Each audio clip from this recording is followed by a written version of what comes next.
Durante o mês de agosto, o Centro de Referência em Direitos Humanos de Prevenção e Combate à Homofobia, em parceria com a Superintendência de Benefícios Sociais, levará o tema homofobia às reuniões com famílias beneficiárias do programa Vale Renda, programa de transferência de renda do governo do estado. Segundo o levantamento da Secretaria de Direitos Humanos, 61,9% dos registros de denúncias de homofobia tiveram como agressor alguém próximo à vítima. O levantamento também aponta um grande número de casos em que a família rejeita os jovens que revelam sua orientação sexual, manifestando essa rejeição através da negligência e do abandono. Para discutir melhor essa questão, eu recebo aqui no estúdio o coordenador do Centro de Referência em Direitos Humanos, Leonardo Bastos. Bom dia, Leonardo. Bom dia. Obrigada pela sua presença. Para começar, eu quero que você dê uma explicação sobre o trabalho que é feito no centro. Qual que é o trabalho que vocês desenvolvem? Bom, o governo do estado, ele tem uma estrutura para atender a população LGBT. Então, essa estrutura tem já 5 anos de funcionamento em razão do preconceito em que as pessoas são submetidas, né? A nossa sociedade, para alguns temas, ainda tem dificuldade de lidar com isso. A diversidade sexual é um desses temas e as pessoas sofrem preconceito que a gente chama de homofobia, que é um termo até novo para algumas pessoas, mas para todo mundo entender, é como se fosse um termo similar ao racismo, que é um termo que as pessoas conhecem mais. Então a gente fala de homofobia, de todo o preconceito que a população LGBT ela vem a sofrer. Então o centro ele tem uma estrutura de atendimento para essa população, com orientação jurídica, atendimento psicossocial, psicólogos, assistentes sociais, como também nós temos uma lei no nosso estado, que é a Lei 3.157, que é a lei que coíbe qualquer forma de discriminação, de tratamento diferenciado. Então, alguma pessoa que, em razão da orientação sexual, de ser lésbica, gay, ou da identidade de gênero, de ser travesti, por exemplo, ela sofrendo alguma discriminação, ela nos procura, um processo administrativo é aberto e aí, dependendo da apuração, algumas sanções podem ser aplicadas, que é multa, advertência por escrito, ou, no caso de uma empresa, de um estabelecimento comercial, inclusive, ele tem problemas com o alvará de funcionamento. Então, nós temos esse papel de atendimento à população, também de informar as famílias, né? Um grande papel nosso também é de levar informação para as pessoas sobre esse tema. E, além disso, é de coordenar as políticas no governo do estado. Então, a gente trabalha junto com as outras secretarias para que as políticas de educação, saúde, segurança pública tenham esse recorte da diversidade sexual. Hoje, quando a gente pensa a nossa sociedade, a gente pensa sempre a partir de um casal heterossexual, de um homem e de uma mulher junto. Mas a gente tem um homem e a mulher, o homem, a mulher e a mulher, e a gente tenta levar essa discussão, que é a grande forma de superar qualquer forma de preconceito. E como que você avalia essa questão da homofobia aqui na nossa cidade? Campo Grande é uma capital, mas é uma capital de um estado ainda que é conservador, né? Mato Grosso do Sul é um estado que tem uma cultura conservadora. A gente tem episódios mais ligados à família, a instituições. Nós não temos índices, por exemplo, de assassinatos de LGBT em comparação a outros estados, mas a gente tem um preconceito que é forte ainda das pessoas. Então, nós temos, em especial na nossa cidade, a dificuldade ainda das pessoas de conviverem com a diversidade. Esse é um desafio, né, do nosso tempo, é de conviver com todas essas possibilidades e o jeito de ser das pessoas.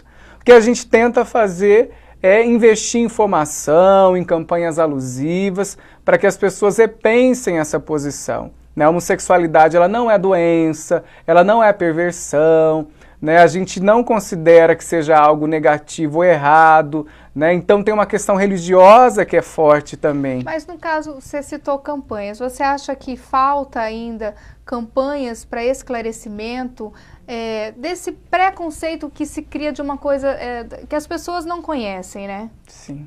Olha, precisamos de muito, cada dia mais de mais informação. Por exemplo, as famílias não falam sobre diversidade sexual com seus filhos. A escola ainda também... é um tabu dentro das famílias. Sim, exato, ela não vai falar sobre isso. Nenhuma mãe, nenhum pai quer que o filho seja lésbico ou gay. A escola não fala sobre isso também, ou seja, nós crescemos, nos formamos e vamos para o mercado de trabalho ou para a sociedade de uma forma geral, sem ouvir falar que existe diversidade sexual. Então a gente acredita que parte do preconceito se dá por essa desinformação. Quando você informa as pessoas que isso é algo que vem junto com a humanidade, que é antigo, que não é algo novo, que não é uma coisa da moda, que é algo que não é considerado doença pela Organização Mundial de Saúde, a gente percebe que a gente tem uma mudança de atitude. Certo. O relatório ele aponta que 61,9% dos registros de denúncias, né, tiveram como agressor alguém próximo à vítima. Que nesse caso seriam essas pessoas próximas. Por que essas pessoas próximas agridem primeiro a vítima? Que seriam dentro do seio familiar que acontece? Por esse despreparo. Então vamos pensar numa família, um pai e uma mãe que nunca receberam informação sobre diversidade sexual. Eles acham que o filho está fazendo algo errado, que é algo da vontade dele. A orientação sexual não é uma escolha, né? A gente não tem uma explicação científica sobre isso. E aí os pais também eles não estão preparados para lidar com isso. E aí, ao invés de ser esse espaço de apoio e acolhida para os filhos, eles acabam, através das agressões psicológicas e até físicas, fazendo esses filhos sofrerem um pouco mais. Para isso, por exemplo, essa estratégia com as famílias do Vale Renda tem para suprir justamente essa demanda, preparar melhor as famílias para lidar com essa situação. É difícil, obviamente, para o filho que é homossexual, LGBT, mas os pais também eles sofrem por não saber como lidar. E não sabendo, eles acabam reforçando essa violência dentro de casa. E quais são as orientações que se passam para essas famílias?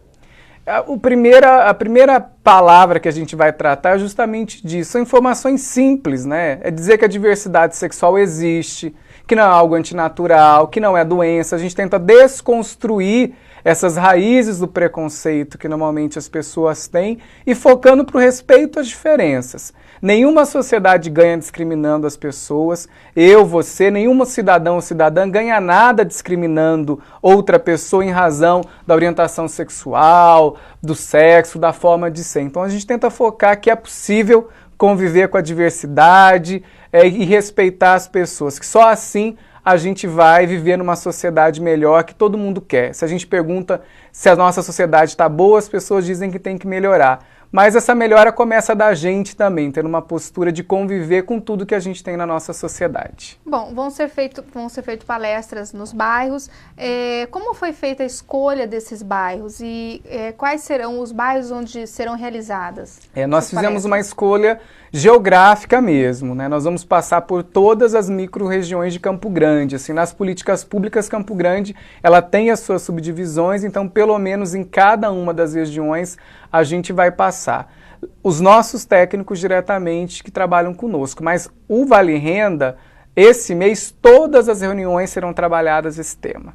Todas, assim, então todas as reuniões de Campo Grande, nós vamos ter os técnicos falando sobre isso. E como que essas pessoas recebem essas palestras? Elas ainda recebem receosas, não querem participar? Como que vocês fazem esse tipo de abordagem? Porque a gente sabe que é um tema delicado. Exato. Principalmente porque a sociedade é uma sociedade muito machista. Sim. Olha, cada reunião é uma reunião, porque assim, as famílias, elas têm que ir porque é parte do compromisso delas em razão do benefício. Então, quando elas chegam lá e são convidadas a discutir esse tema, e é uma diversidade de pessoas, então, geracionais, idosos, crianças, mães, então não é um público específico. As pessoas, elas têm recebido bem de uma forma geral, porque eu acho que quando você coloca para as pessoas a importância de respeitar o outro, que esse não respeitar faz com que outras pessoas sofram, né, que elas não têm acesso a uma série de serviços públicos pelos constrangimentos, por se sentirem culpadas. Acho que as pessoas elas se levam a pensar também e repensar suas posturas. Então tem sido interessante, porque a gente tem falado para alguém que nunca ouviu falar disso. Então a receptividade, na minha avaliação, na maioria das vezes, ela tem sido boa. E ainda que não seja, algumas pessoas manifestam algumas opiniões contrárias, mas eu acho que o espaço que a gente está propondo é justamente para isso. É discutir para que as pessoas repensem os seus preconceitos. Então até falar das existências, para nós, é interessante que a gente pode esclarecer a partir disso. Muito obrigada, Leonardo, pela sua participação aqui no nosso jornal. Eu que agradeço.